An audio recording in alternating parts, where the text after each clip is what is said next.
Sensation, le MAG.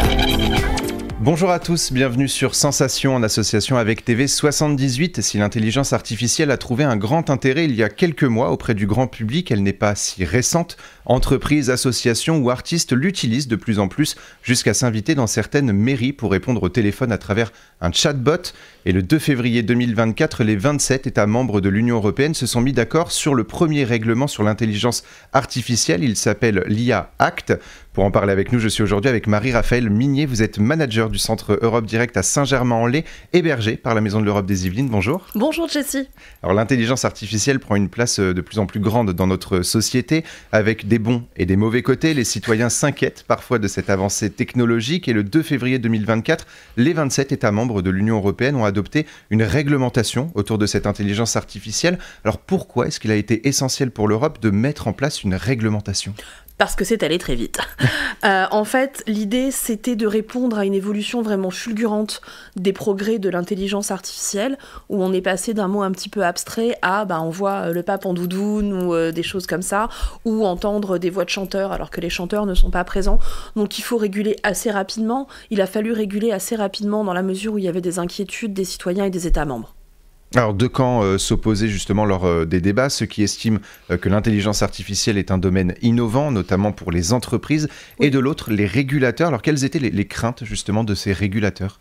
Alors les craintes étaient d'abord la manipulation des données personnelles.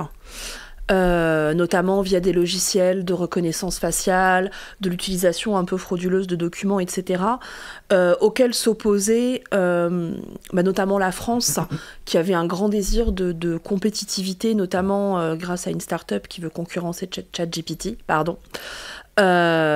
et donc on avait le camp des régulateurs opposé un petit peu au camp des entrepreneurs, avec notamment la France, l'Allemagne, la Hongrie et la Slovaquie, qui faisaient un petit peu blocage au moment des débats. C'était justement par rapport à ces entreprises, au développement des entreprises qui avaient ces régulateurs, à la fois les régulateurs et aussi les innovateurs, entre guillemets. Oui, absolument. Et c'était presque, en fait, au début des débats, au tout début des débats, quand le texte a été proposé il y a 3 ans déjà, c'était vraiment, oui, d'un côté, ça crée de l'emploi et c'est pertinent pour des tas de raisons. Et d'un autre côté, c'est oui, mais est-ce qu'on va être capable de protéger les gens ? On va tenter justement de voir ensemble les points essentiels de cette IA Act, le règlement adopté donc par l'Union européenne. Dans un premier temps, il est question d'imposer des obligations en fonction du niveau de risque des systèmes d'intelligence artificielle. Qu'est-ce que ça signifie ? Alors en fait, c'est ce qu'on appelle une approche du risque. C'est-à-dire que dans un premier temps, on va demander aux États membres et aux entreprises des États membres qui manipulent l'IA et qui l'utilisent pas mal, de lister toutes les machines, tous les logiciels, tout ce qui fait qu'elles utilisent l'IA et quel risque ça comporte pour les personnes. En fait, c'est la personne qui est au cœur du débat. À partir du moment où c'est un risque économique, on considère que c'est un risque modéré. À partir du moment où c'est un risque humain, on considère que là, il faut mettre un stop et réguler. Donc, en fait, il y a plusieurs degrés dans cette IA Act.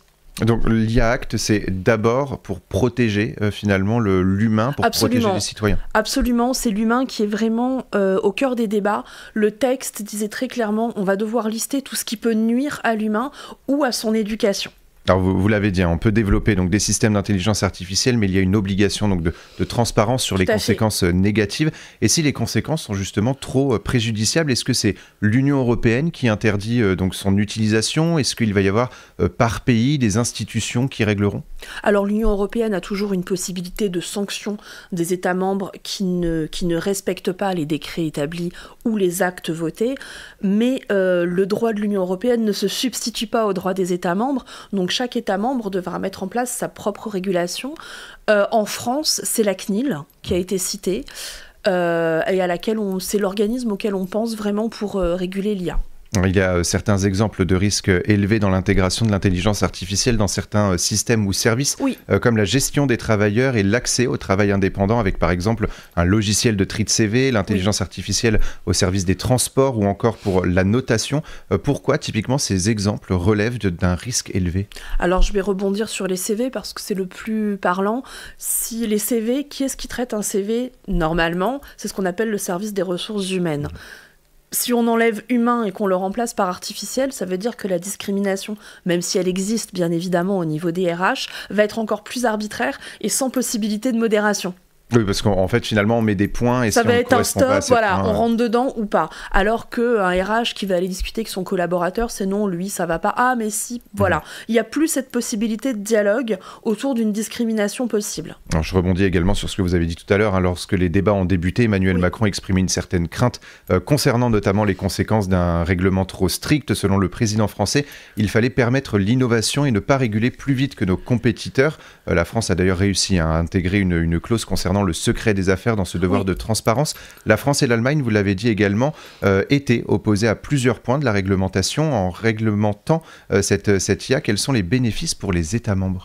Mais en fait, l'idée, c'est vraiment de créer de l'emploi, de renforcer un leadership un peu stratégique dans des secteurs à fort impact. Alors, il y a l'IA, mais pas que. De maximiser les ressources, d'attirer des investissements étrangers. Les gouvernements qui sont favorables à un encadrement moindre, moins rigide, voient vraiment l'intérêt économique du pays et, je pense, se disent, sans forcément volonté de nuire, qu'on sera toujours capable, peut-être plus tard, de réguler si besoin. Alors, il y a une question un petit peu piquante, on l'a vu avec l'intelligence artificielle qui s'est développée notamment aux États-Unis. Ouais. Là, on parle de un règlement à la fois pour l'innovation, mais aussi pour la sécurité. On l'a vu avec ChatGPT, avec justement le président Poutine en doudoune. On a vu le pape, pardon, en doudoune, le président Poutine sur un ours, etc. Il y a également des fake news qui peuvent aller. Alors, est-ce que l'innovation peut aller de pair avec la sécurité? Alors, c'est là que l'intelligence artificielle acte est très important, puisque un des chevaux de bataille de l'Union européenne, c'est aussi la lutte contre la désinformation. Donc à quel moment ces deux priorités ne se télescopent pas et à quel moment on fait que l'intelligence artificielle soit au service de l'information et pas de la désinformation? Autre sujet piquant, celui des droits d'auteur. C'est pour ça que la SACEM en France avait réagi un petit peu vertement. Donc voilà, il y a vraiment deux opinions qui se confrontent tout le temps. Pour présenter les différents points justement de ce règlement et en parler plus longuement, vous organisez une conférence de presse le 26 mars prochain. Oui.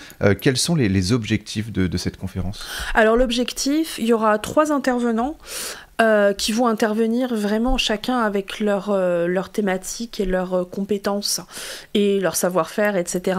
Donc il va y avoir un pan cybersécurité, il va y avoir un pan plus philosophique. Qu'est-ce qu'on fait de cette intelligence artificielle ? Et puis le pan vraiment politique, qu'est-ce que ça veut dire pour l'emploi, qu'est-ce que ça veut dire pour les auteurs, qu'est-ce que ça veut dire pour le monde du spectacle, et qu'est-ce que ça veut dire au niveau du cadre législatif français. Donc on va confronter 3 points de vue qui sont complémentaires en essayant vraiment de s'adresser au grand public. Est-ce qu'il va y avoir justement une importance, alors vous parlez du grand public, mais notamment des adultes et des seniors qui n'ont pas grandi avec déjà le numérique et où l'intelligence artificielle s'invite dans leur quotidien? Oui, absolument. C'est pour ça que en marge de cette conférence qui se tiendra le 26 mars, nous on organise au Centre Europe Direct des cafés Europe et des ateliers pour 2 publics qui sont, d'après les sondages, les plus impactés par les fake news, la désinformation, c'est les seniors et les jeunes. Il ne faudra pas oublier que ce texte sera révisé régulièrement selon l'évolution justement de l'intelligence artificielle dans le monde, mais aussi dans l'Union européenne. Pour finir cette interview, on va parler un petit peu des autres thématiques dont vous vous penchez tout au long de l'année. Quelles sont ces thématiques? Alors, dans les priorités de communication qui avaient été annoncées par Madame von der Leyen au moment du discours sur l'état de l'Union, nous, on a décidé à la Maison de l'Europe, au Centre Europe Direct, de s'intéresser à la crise migratoire. Voilà, ce paradoxe entre sécurité et solidarité, comment va se positionner l'Europe. On va aussi s'intéresser à l'élargissement de l'Europe, notamment avec l'intégration probable de pays des Balkans, et bien évidemment aux élections européennes. Alors justement, on le rappelle, les élections européennes, c'est le 9 juin. Quel est l'enjeu d'aller voter cette année pour les élections européennes? Eh bien, c'est d'élire nos députés français au Parlement européen, qui vont faire des propositions de loi, en fait, qui sont nos interlocuteurs directs, puisque, rappelons-le, c'est le seul suffrage universel commun à tous les pays de l'Union européenne. Et qui nous permettent justement de défendre des causes comme l'intelligence artificielle, comme les causes migratoires, etc. Absolument, tout à fait. Merci beaucoup Marie-Raphaël d'avoir été avec nous sur Sensation. Je rappelle que vous êtes manager au Centre Europe Direct de Saint-Germain-en-Laye, hébergé par la Maison de l'Europe des Yvelines. Est-ce qu'il y a des réseaux sociaux justement pour le Centre Europe Direct ou même la Maison de l'Europe des Yvelines pour vous contacter Alors pour la Maison de l'Europe des Yvelines, vous pouvez nous retrouver sur Facebook et sur notre site internet internet qui est alimenté régulièrement. Même chose pour le Centre Europe Direct, qui a en plus un compte Instagram. Et le site internet, donc c'est tout simplement la Maison de l'Europe des Yvelines, rubrique Centre Europe Direct. Merci beaucoup Marie-Raphaël. Et pour revoir ou réécouter cette émission, rendez-vous sur notre site, notre chaîne et notre application Radio Sensation.